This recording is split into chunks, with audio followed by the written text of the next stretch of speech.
Salut chers amis, à présent nous allons voir quelque chose de très important, n'est-ce pas, concernant le réseau. Ok, nous allons débuter par expliquer, n'est-ce pas, certains fichiers de configuration très importants pour le réseau.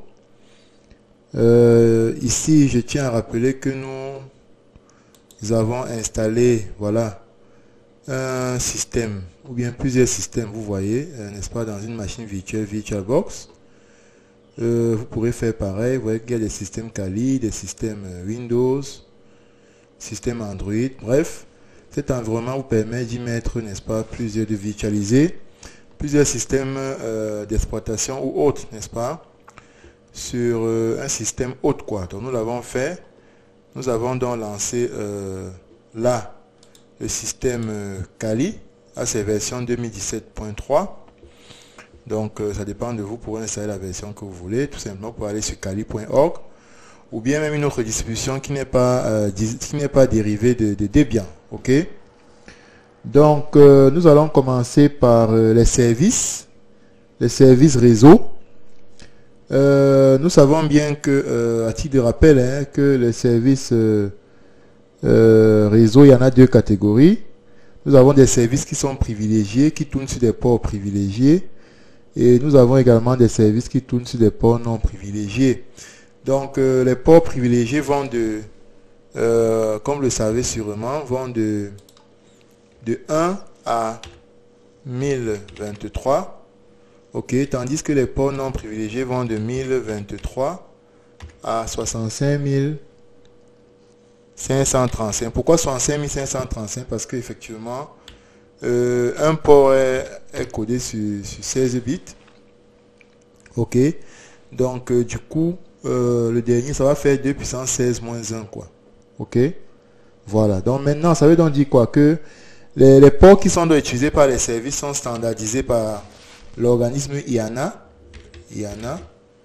Ok. Je vais écrire en majuscule. IANA. Ok, qui veut dire Internet Assigned Numbers Authority. C'est donc l'autorité, n'est-ce pas, internationale qui se charge de gérer, n'est-ce pas, ces choses. Ok. Qui, n'est-ce pas, a déjà standardisé, par exemple, nous a dit que, par exemple, le HTTP correspond à 80, au port 80. Vous voyez, c'est un standard qui a été prescrit, n'est-ce pas, par cet organisme-là. Cet organisme a dit également que FTP, c'est 20 ou bien 21. Ok, c'est donc cet organisme qui a donné ce standard-là, etc. Ok, donc maintenant, comment faire? Donc, quel est le fichier de configuration qu'il faut consulter? On peut avoir dans ce fichier de configuration, c'est etc service. Ok, vous vous rappelez que le répertoire etc contient, est là pour, n'est-ce pas, les fichiers de configuration. Donc, à l'intérieur, il y a dans ce fichier, si vous l'ouvrez, vous voyez donc à l'intérieur, vous avez donc les différents services. Ok, je prends un exemple. Vous voyez FTP. On voit là que FTP tourne sur 21 ou 20 en utilisant TCP. Donc il est orienté connexion. Ok. Donc si on avance, on voit bien SMTP qui tourne sur le port 25 et il est TCP, il est orienté connexion. Ok. On voit plus loin que ça concerne le mail. Ok. Voilà. Donc, ce fichier est très important. Je vais sortir. Il est très important. Donc, on peut donc faire également un grep si jamais vous voulez chercher si vous avez, par exemple, je vais taper quoi? HTTP.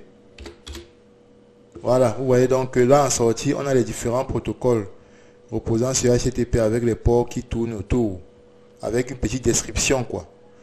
Ok, c'est très fondamental. Maintenant, on va voir également le fichier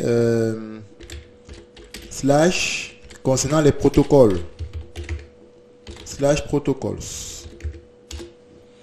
Alors ici, on a un fichier qui contient donc les différents protocoles qui sont également manipulés, mis à jour par la même autorité IANA. Ok. Donc voilà les protocoles UDP par exemple. Ok. On a le protocole UDP. Et on voit donc que UDP, par exemple, exploite UDP, le User Datagram Protocol. Voilà. On peut également avoir le RDP. Ok, Reliable Datagram Protocol. On peut avoir IPv6, Internet Protocol version 6, etc. Donc, et là, chaque protocole est identifié par un numéro, n'est-ce pas, sur le système Linux. Ok. Voilà. Donc, si jamais vous vous rappelez plus, ou bien vous voulez vérifier qu'un protocole est bien là, vous pourrez donc consulter ce fichier, ou bien vous pouvez taper, si vous voulez savoir par exemple, est-ce que le protocole TCP est là. Ok, vous voyez donc, non, je vais changer de fichier ici. Je vais dire protocoles.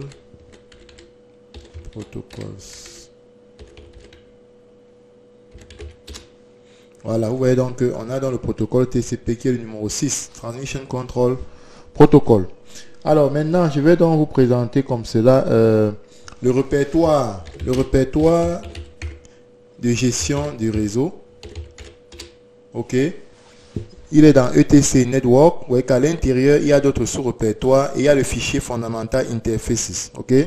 Dans l'intérieur, il y a un sous-répertoire if down. Ça concerne donc l'interface qui est désactivée. Les interfaces qui, si vous voulez désactiver les interfaces et tout. Si on l'affiche,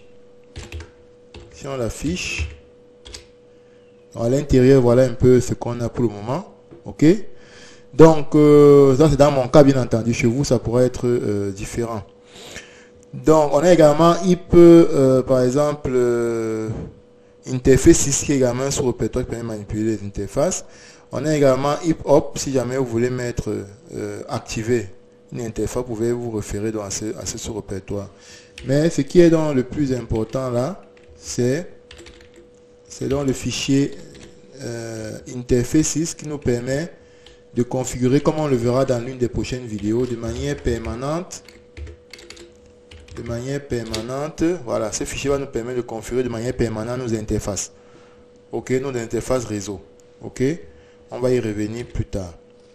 Alors maintenant, on a également le fichier nano/etc/resolve.conf. Ça, c'est le fichier de configuration du service DNS. Ok, du service DNS. Ce fichier-ci. On a également le fichier host. Non, host avec S. Voilà. Ça, c'est un peu le même rôle que DNS, sauf que le fichier /etc/host permet de faire une correspondance adresse IP et nom dans un petit réseau d'une dizaine de machines. Ok, vous voyez par exemple ici il y a 127.0.01. Et ça correspond à localhost, ou bien le 127.0.1.1 correspond à Kali. Vous voyez. Donc maintenant, si vous êtes dans le cas de d'un grand réseau, voilà, des centaines de milliers de machines, alors là vous serez obligé de vous référer, n'est-ce pas, à un serveur DNS, puisque c'est fastidieux de le faire. Qu'une seule personne puisse faire ces configurations par défaut, quoi. Ok. Et plus bas, on a également les adresses IPv6 correspondant, n'est-ce pas, à ces autres là. Ok. Donc voilà quelques fichiers importants que je voulais vous présenter d'abord. Ok. Dans l'une des prochaines vidéos, on va donc commencer avec la configuration des interfaces. Je crois que j'ai été un peu plus explicite. Ok. Vous pouvez également afficher ces fichiers chez vous pour fixer les idées. Donc nous revoit dans l'une des prochaines vidéos. D'ici là, faites-moi les commentaires et likez si vous avez aimé cette vidéo. À plus.